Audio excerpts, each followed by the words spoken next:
What's up guys, welcome back for another Yugioh Pro Duel video. Finally the first top 4 match here of the Cross-Banlist Cup. Two big title candidates, I can say, right. First list we have Metalfoes. This should be Billy Break's list, by the way. Very straightforward list, right, with Bombuku still at 3, but at least access to one of the best cards here in the deck. And also one of the best monsters ever in this game's history, being Majespecter Metalfoes. Compulsory on legs, right, and triple Bismuth gear, and Cyber Dragon Infinity access as well. It's paired up against Monarchs, also a title candidate, but heavily, at least pretty much does have a high brick chance, right?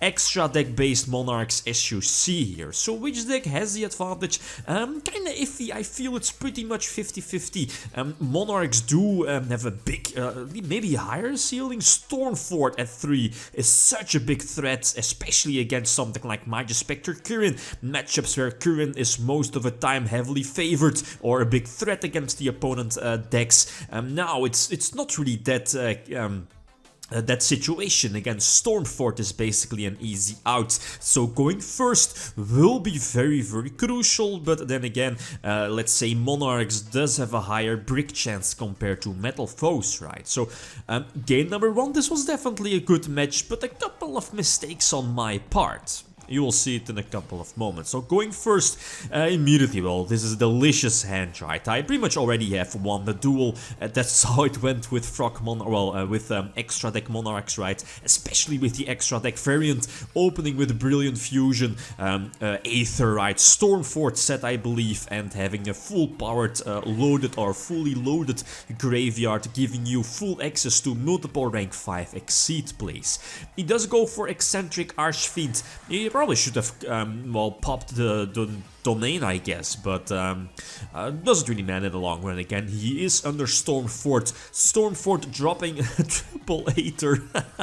The times, man, the times. And of course, special summoning the Prime during the end phase, so giving me the potential rank 5 Exceed play. And there it is, Zenmayo here in this situation, I believe was the good choice. Maybe what is it called, Pleiades could also have been the okay choice, but yeah, I guess for at least forcing out at least one of his back rows, he definitely could have used the Typhoon before the Zenmayo effect, right?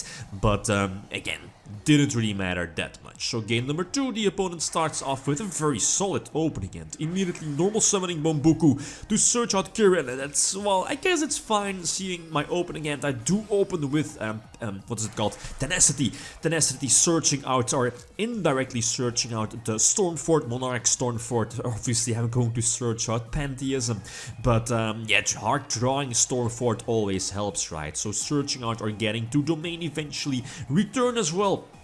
Hopefully getting another search with, Aether, but it does use Vanity's Emptiness quite okay, I guess. Also going for the Alchemist, gaining control or putting the Aether on the field to its material, or, well, equipped to it. And not really sure if I can, well, I do drop, what is it called, Prime Monarch here in defense position, but that wasn't a good play, because now he does have the option to go for Mithrilium, but at this point I already knew the game was over. Again, no Stormfort during the opponent's turn, and, well, both Mithrilium and especially Kirin, well, Kirin could have just bounced back the Prime Monarch during the battle phase, so in the long run it wouldn't have mattered that much, but it's something to keep in mind, right? If the opponent does not have Kirin, well, he does, at least it needs to go into the battle phase first to force out the Prime special summon hand during main phase 2, potentially bounce it back with Mithrilium. So that was a small mistake, but no big consequences. So game number 3,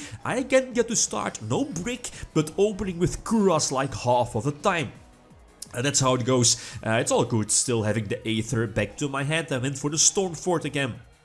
The Stormfort search here, well, I think yeah, indeed, I did search Stormfort, right? With Tenacity, was it with Tenacity? Or with Prime? No, Pantheism, yeah, Pantheism indeed. So he knows that I have Stormfort set, not really sure I can agree with the Mystical Space Typhoon. Well, I guess he wants to be sure that it's not Twin Twister, but then again, why would I not set Stormfort, right? Anyway, so drop Aether before he goes for Cyber Dragon Infinity. He's going for Mithrilium. Again, not that big of a threat. Mithrilium cannot, it can't use its effect, right? Hard drawing into Twin Twister makes things much easier. So using Return again, he does go for Exceed to get the extra draw. But yeah, again, Erebus sending back one of the scales, or the only scale he has left, since the Mithrilium special summon is not that big of a threat. Somewhat sacrificing some damage, but I guess it's good. Him only having one card in hand, he does need to have a very good hand to, of course, set up his scales and form a big threat, right? So again, yep, he can't set up or establish his skills, going for the standard Kuras play, getting those extra draws and getting, at least yeah, getting rid of my return, opening those extra deck plays, potentially going for Pleiades or, what is it called, you know, the rank 5 exceed, giving the extra or double attack. It's not the Randall, I forgot its name, you know which one I mean. Anyway, so game number 4, again, the opponent gets to start, must be nice, balls to the wall, immediately using Pot of Desires. With of course the risk of banishing the Metalfoes fusion, but kinda lucky here, he still has a full Metalfoes engine in his deck even after the desires, right? But I think he already banished the Clifford Scout, I guess.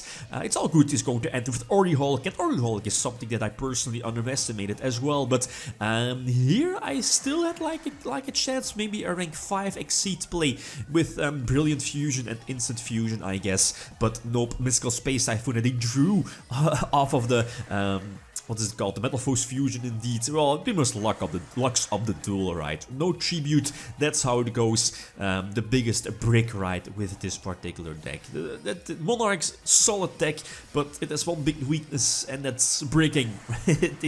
The breaking chances of the deck is, of course, much higher compared to other decks. And now, again, we can just establish a big board and eventually attack for games. So, the also important game number 5, where I get to start. And here is where I make a couple of mistakes, as you will see in a couple of moments. Well, mistakes, like a small misplace, like the resource management could have been much better. So going first, I'll sacrifice the idea getting back something from my banished pile, but going first turn Erebus, and I believe going for Stormfort. Yep, that's the good play, I guess. Stormfort Aether during your opponent's turn. He does immediately use Metalfoes Fusion. That was an interesting play, but I think I just have to drop Aether. Maybe not. Maybe a bit too soon. Well, then again, he does have a very solid opening, especially because of the desires here. And he does draw into Clifford Scout. Not really sure if he does have the option to go, or at least drop Infinity as well. I don't think so. But again, he does go for Mithrilium, bouncing back one of the Aethers. I believe the Tribute Summoned Aether and keeping Erebus on the field. It's good that Mithrilium's attack points is only, I believe, 2600 if I'm not mistaken.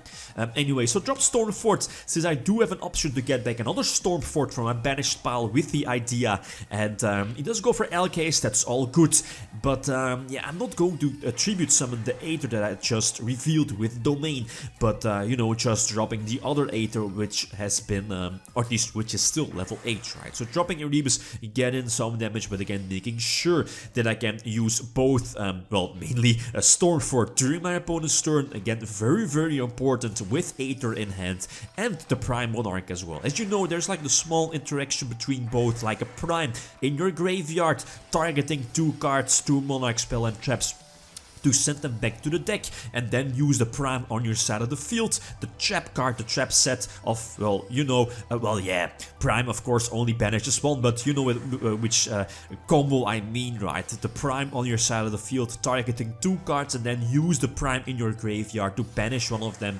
Well, it's basically good resource management, better resource management, right? Just keeping track of your Monarch spells and traps. Anyway, so going for Pleiades seemed to be the good move, or the better move, since you know one of the sets, and he definitely could have flipped over the Vanity's Emptiness preemptively, but I'm not really sure about that play, right? He probably would have survived here, but then again, he should at least, yeah, still letting Pleiades on the field.